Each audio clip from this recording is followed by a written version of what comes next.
Confident పెరుగుతుంది అలా dance చేయడము.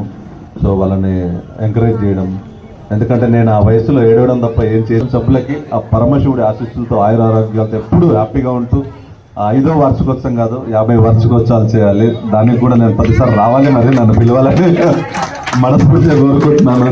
ఎందుకంటే ఈ మధ్య నేను మేడం ఎన్నో సేవా కార్యక్రమాలు చేస్తున్నారు. మా కళ్యాణ మేడం కూడా ఇక్కడే DMart back side old age home ఉందండి, రెడీ టు సర్వ్ అని ఓల్డేజ్ హోమ్. మేడం రావడము, మా కళ్యాణ అమ్మ కూడా అంత దూరం నుంచి తన బర్త్డేకి వచ్చి చీరలు పెట్టడం జరిగింది. ఎందుకంటే మనకు ఉన్న దాంట్లో ఒక పూట భోజనం. నాకు ఈ మధ్య ఫ్రెండ్స్ కూడా పార్టీ ఇస్తుంటే పార్టీ కాదు, ఒక 1000-2000 ఖర్చు అవుతుంది, ఒక రైస్ బ్యాగ్ ఇవ్వండి ఓల్డేజ్ వాళ్ళకి, అమ్మలకు ఒక పూట భోజనం అని చెప్తా ఉంటాను. సో ఏది ఏమైనా thank you so much ma'am, నన్ను ఇక్కడ పిలిచినందుకు శారద మేడంకి, వాళ్ళ ఫ్యామిలీకి, అలాగే మిగతా వాళ్ళ ఫ్రెండ్స్ మిత్ర బృందానికి. పేర్లు తెలియమ్మా, నేను అందరి పేర్లు తెలుసుకొని నెక్స్ట్ టైం అందరి పేర్లు చెప్తాను.